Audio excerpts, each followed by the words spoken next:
Hello, everyone, and thank you for joining us here on Swiping Through History. So today, it is the anniversary of the Battle of Towton on the 29th of March, 1461, York versus Lancaster.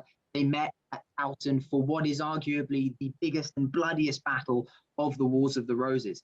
But is it? That's what we're here to talk about today. That's what we're here to discuss with the wonderful Mike Ingram. Mike, thank you for being here with us. Thank you for having me.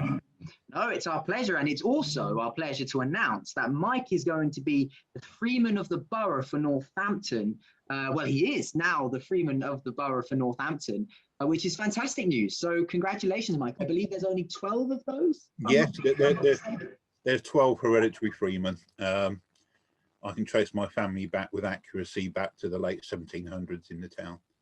Well, I mean, I think with on the back of your new book that you released just before Christmas, I think that's absolutely fantastic news. So congratulations, and thank you for telling the story of this wonderful historical town.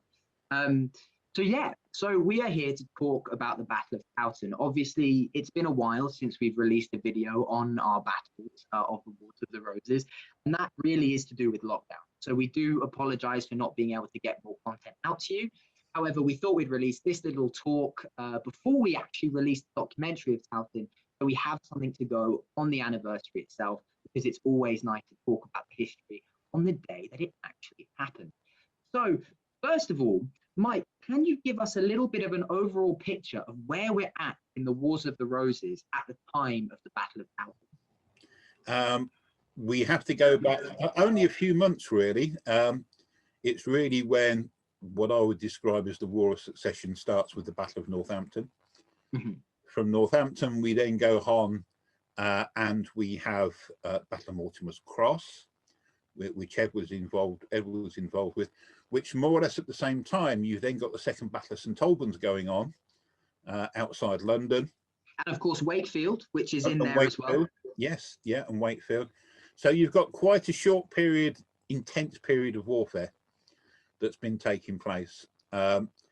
After Second St Albans, Margaret of Anjou and her army return north, setting themselves up at York, and obviously with the death of Edward's father, mm-hmm. we have got this huge revenge becoming an important part as we've been speaking about every time. Revenge always plays an important part in these stories. It kind of gets more and more integral as we go on, doesn't it? It kind of gets deeper and deeper. The web of lies spreads out even more. Exactly, that's it. And of course, the Yorkists have lost the king as a prisoner. Edward at this point is proclaimed king, but he isn't actually made king until after the Battle of Towton. So it's almost like he has to kind of go and prove himself at the Battle of Towton and go, if you really want to be king and we want to make it official, you need to get rid of Margaret and her presence in the country. Yes, yeah, and all her allies, because don't forget, it's her allies that are very much involved in this. This to me is I suppose, the real War of the Roses. Right. Whereas the other things that happen, it's the War of Succession. It's all about who's going to be the next king. Edward has obviously taken the lead for the Yorkists at this point. Mm-hmm. Bearing in mind, he's still quite young to be part of all of this. You've still got Margaret's army, which is still a force to be reckoned with. It's considerably important still. Most of the leaders were still fighting fit, and they were still taking part, which is what you see then appearing, or the forces that appear over at Towton. Mm. So it's just the fact that they've gone back again. There's this thing of York and Lancaster and fought across the areas. It's really a battle between north and south, the south being Yorkists and the north being Lancastrians, particularly based around York and around that area. Well, we saw how badly that went wrong for Edward's father, Richard, Duke of York, when he marched an army into the heart of Lancastrian territory. Yes. So moving swiftly on then, Arguably, the Battle of Towton kind of gets kicked off by another smaller battle that takes place around the same time. I know we talk about there's a little bit of debate as to whether it happens on the same day or the day before. But the Battle of Ferry, let's just talk to me a little bit about that. Okay, so Edward with his army marches north. He tries to cross the river at Ferry. His path is blocked by Lancastrians, a fairly small force by all accounts, led by Lord Dacre, and his cavalry, called the Flower of Craven. They block their way north, and there is a battle takes place around there. Falkenberg, Warwick's uncle, takes a force along the river, finds a crossing place further up, and brings his force round the back, and so then there is this battle around the river crossing, and obviously once it's secured, then the Yorkists then cross the river and start to move north. There is this big question of whether Ferry Bridge happened the day before or on the day, but when you read the accounts of the battle, they talk about the battle lasting for an incredibly long while, a whole day effectively, which we've shown and we've talked about, and you would just not be able to sustain that much fighting that long over 2 days or over that period of the battle. So I think it's more likely, to get a good idea of this, look for an article by Tim Sutherland called Killing Time, which explains it really, really well, and how the fact that Ferry Bridge probably was in the morning, and that's why this accounts of the Battle of Towton actually sound so long when they're not in really, but they're just these two battles combined into one to give you this long day of fighting. So how important then was it for the Lancastrians to hold that bridge that they inevitably lose? I imagine it's quite important. But then why have they not got their entire army on the river to stop the Yorkists crossing the river? I think it's more probably a delaying tactic to give the main Lancastrian army to form up at Towton on the plateau. Perhaps they were, it take time to bring extra men down. So I think you've got to take it as a delaying action rather than an actual battle. Towton has this fierce reputation for being one of the bloodiest battles of the Wars of the Roses and of English history itself, fought on English soil. Insane numbers are kind of thrown around, up to around and potentially more than 30,000 men lay dead on the battlefield at the end of the day of fighting. This is a lot of people, and that even competes with the first day of the Battle of the Somme, doesn't it, in the First World War? Yeah. So is it likely to have been that high, or were they kind of inflated for propaganda purposes? Well, whether they were first of all, we have to look at what people know as numbers. Literally nobody would have seen that many people before. Yeah. Secondly, the battle is fought in a snowstorm, and it's freezing cold with high winds and everything else. Can you honestly believe that the poor herald is going to go around going 1, 2, 3, 4 up to that many people? Well, it depends how many heralds they have, I guess. yeah. But it sort of, it's impractical. It's also impractical because you've got to remember the population of England at the time and the fighting population of England. It's a huge percentage. It's a huge percentage of people of a fighting age in England, and they wouldn't have all gone up there. They wouldn't have taken part from either side, really. I think improbable in all reality, 8,000 to 10,000 people perhaps killed, which is still a big battle for the time. When you compare that, most of the battles, you're sort of talking 2,000 to 3,000 people. Yeah, killed in the fighting. So Yeah, it is very high numbers. But so if then the numbers are that high in casualty rates, how many men were on the battlefield then in terms of the army? I mean, they talk about and those kind of big numbers. They talk anything up to like 60,000. Would it have been anywhere near that or not? No. Again, this is one of those battles where you have to go and stand on the plateau yourself to see for yourself. But right, you wouldn't get 60,000 people up there. There's just not enough room. It's the biggest clue, isn't it, that we like doing here at Swiping Through History, is looking the landscape itself. We did it with Sandal Castle, Northampton, St Albans, and then you really get a sense of how many people can really fit into the environment you're talking about. Exactly, and you must also remember as well that if you've got that many people, the ones at the back are not going to get a looking into the battle, and they're just pressing forward. It defeats the object of having a battle almost, of having that bigger numbers.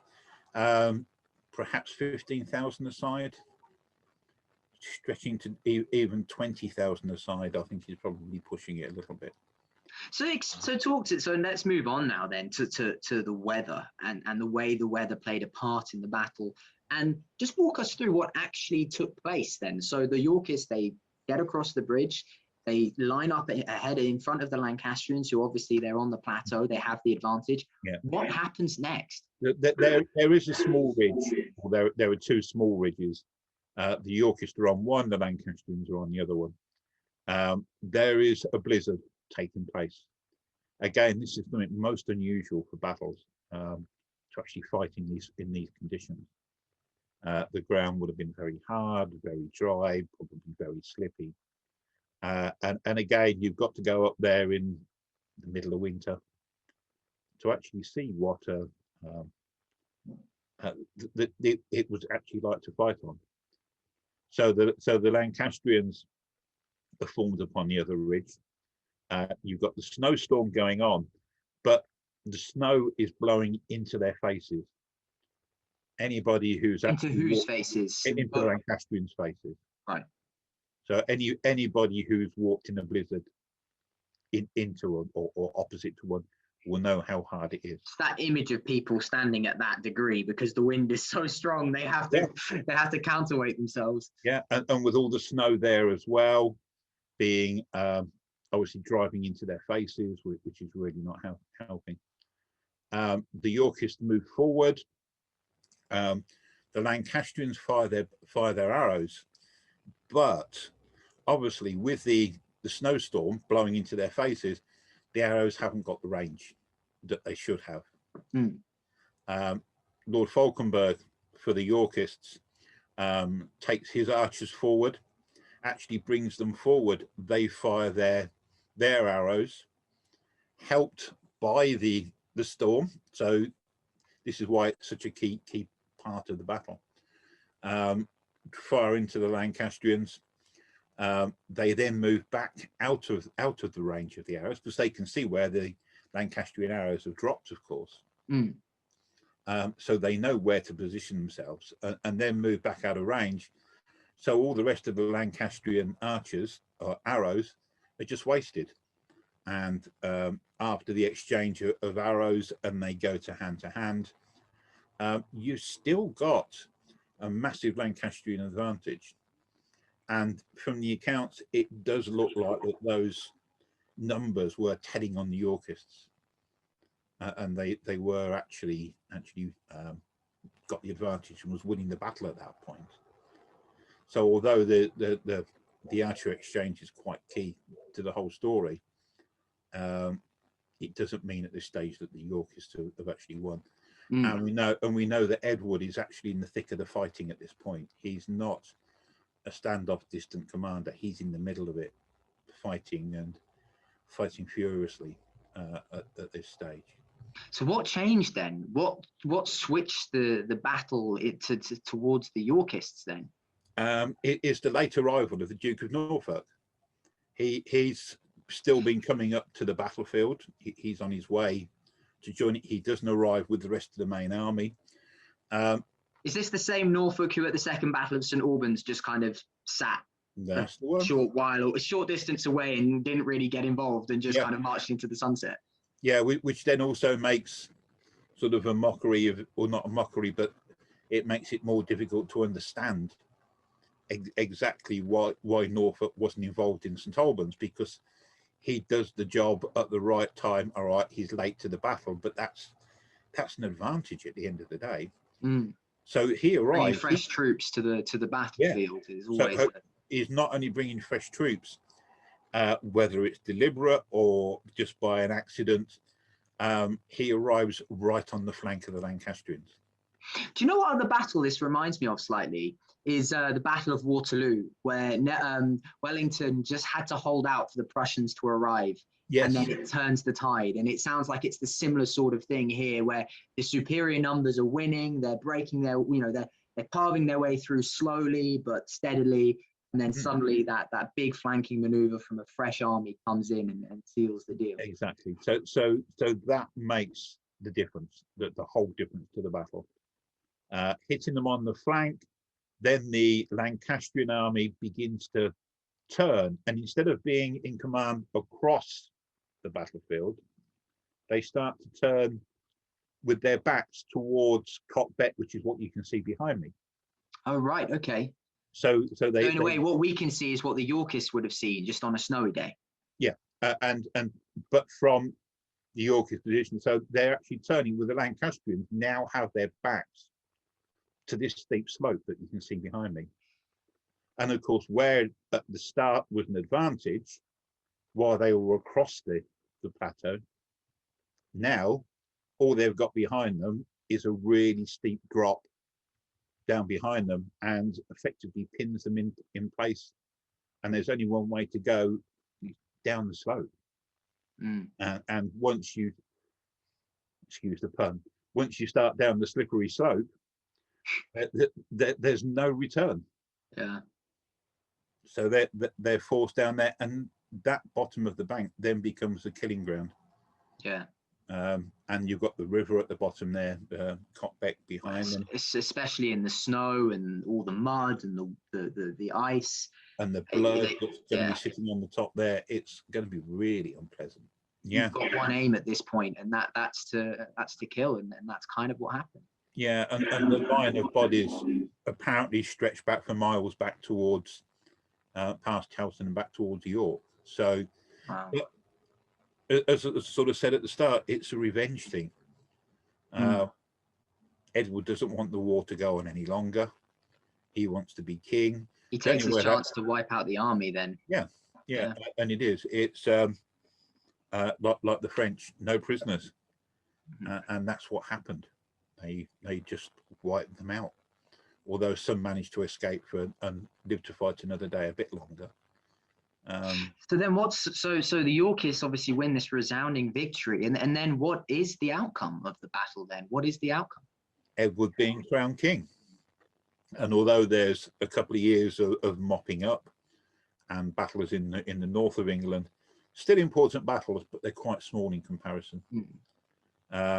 Edward by this time is running around with his fluses and goes off and marries Lizzie Woodville.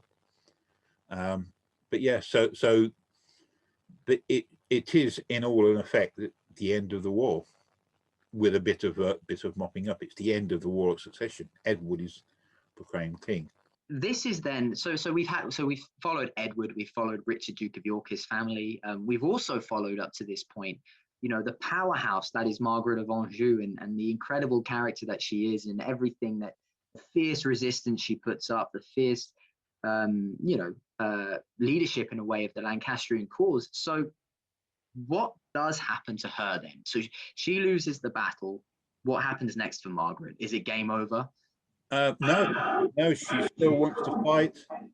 She's still doing her best. She flees to the north with Somerset and the like, and they prepare to have another go and come back again. We mustn't forget that by this point, Margaret's got her son. She wants her son to be king. She's not going to give up. Well, that's what we like to hear, isn't it? Yeah. It gives us more action in the studying of history if they don't give up. So Yeah. Well, one thing also I'd like to just sort of add to finish off, and as you will know, and those of you who have been listening to me before, my favourite pet subject of the French getting involved. The Dauphin of France, Louis, at the time, who goes on to be the king. He actually is supporting the Yorkists at this point. And he sends over, whether he sends men over is not quite clear. Possibly sends over Burgundian troops because the Dauphin was living in Burgundy at the time, but he definitely sends over banners for the Yorkists to carry in battle at Towton. So what's that? Is that like a little bit like a sponsorship deal in sport today, where he's basically sent them money, so they have to carry his banners in the battle, whether they've got Frenchmen fighting for them or not? He's basically just saying, I'm supporting you against Margaret, because she's allied with his father, and as we spoke about before, it's like the football shirt having the Nike tick on it, then basically. Yeah, it all adds to the rich pageant of the story and the battle. That's very interesting. And the other thing as well, we can just sort of mention here that there is a wonderful poem called The Rose of Rouen, which is about the Battle of Towton, written at the time, and it lists all of the towns that were fighting on Edward's side, and we know that Northampton was fighting there. What, for Edward? Fighting for Edward, yes. And Shrewsbury and lots more. And this poem, as I say, lists all the people and the badges that they carried for their hometowns in the battle. Well, there's a little bit of extra reading for everybody at home to go and find this poem and work their way through it. Yeah. We'll see you next year after you've gone through the 30,000 names. It's not actually that many, but it does give you a flavour of what towns were fighting for Edward. Amazing. And shows you how much local support he was. And you can go out and find out whether your town actually fought on Edward's side at the battle. That's always interesting, isn't it? It's always nice to know where your local history sided and who they sided with and where their history leads. And possibly your ancestors actually taking part in the battle as well. Right, well, I think that is the perfect way to round off this call, Mike. Thank you once again for being here. We've had Battle of Towton. That is the story. I think we've covered a lot of detail there, which is fantastic. It's very, very clear. And now all we've got to wait for is our chance to go up to Towton ourselves and retell this story in the way that we do at Swiping Through History, with a quirky little documentary that we are looking forward to making. So as soon as this lockdown stuff, those restrictions, they're released a little bit more and stuff, and we can get up there and film safely, that's what we'll be doing, ready to bring you the Battle of Towton documentary itself. But for the anniversary, I think this was absolutely perfect. Thank you so much, Mike, for joining us. And my pleasure as always. We'll see you all very, very soon. Thank you. Bye now. Bye. Bye.